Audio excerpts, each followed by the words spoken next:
أعوذ بالله من الشيطان الرجيم.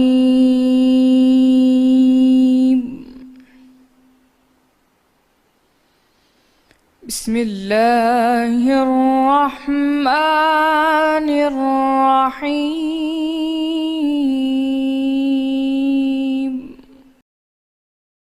جو لوگ اللہ کے آگے سر اطاعت خم کرنے والے ہیں، یعنی مسلمان مرد اور مسلمان عورتیں، اور مومن مرد اور مومن عورتیں، اور فرما بردار مرد اور فرما بردار عورتیں، اور راست باز مرد اور راست باز عورتیں، اور خیرات کرنے والے مرد اور خیرات کرنے والی عورتیں، اور روزے رکھنے والے مرد اور روزے رکھنے والی عورتیں، اور اپنی شرمگاہوں کی حفاظت کرنے والے مرد اور حفاظت کرنے والی عورتیں، اور اللہ کو کثرت سے یاد کرنے والے مرد اور کثرت سے یاد کرنے والی عورتیں۔ کچھ شک نہیں کہ ان کے لیے اللہ نے بخشش اور اجر عظیم تیار کر رکھا ہے۔ اور کسی مومن مرد اور مومن عورت کو حق نہیں ہے کہ جب اللہ اور اس کے رسول کوئی امر مقرر کر دیں تو وہ اس کام میں اپنا بھی کچھ اختیار سمجھے، اور جو کوئی اللہ اور اس کے رسول کی نافرمانی کرے وہ صریح گمراہ ہو گیا۔ اور جب تم اس شخص سے جس پر اللہ نے احسان کیا اور تم نے بھی احسان کیا یہ کہتے تھے کہ اپنی بیوی کو اپنے پاس رہنے دے اور اللہ سے ڈر، اور تم اپنے دل میں وہ بات پوشیدہ کرتے تھے جس کو اللہ ظاہر کرنے والا تھا،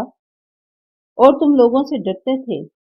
حالانکہ اللہ ہی اس کا زیادہ مستحق ہے کہ اس سے ڈرو۔ پھر جب زید نے اس سے کوئی حاجت متعلق نہ رکھی،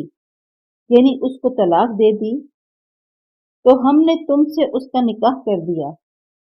تاکہ مومنوں کے لیے ان کے منہ بولے بیٹوں کی بیویوں کے ساتھ نکاح کرنے کے بارے میں جب وہ ان سے اپنی حاجت نہ رکھیں، یعنی طلاق دے دیں، کچھ تنگی نہ رہے، اور اللہ کا حکم واقع ہو کر رہنے والا تھا۔ پیغمبر پر اس کام میں کچھ تنگی نہیں جو اللہ نے ان کے لیے مقرر کر دیا، اور جو لوگ پہلے گزر چکے ہیں ان میں بھی اللہ کا یہی دستور رہا ہے، اور اللہ کا حکم ٹھہر چکا تھا، اور جو اللہ کے پیغام جوں کہ تو پہنچ جاتے اور اس سے ڈرتے اور اللہ کے سوا کسی سے نہیں ڈرتے تھے،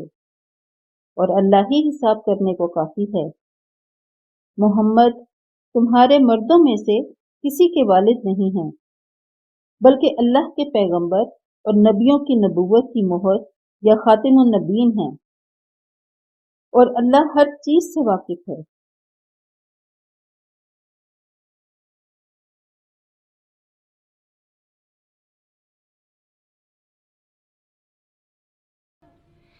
صدق اللہ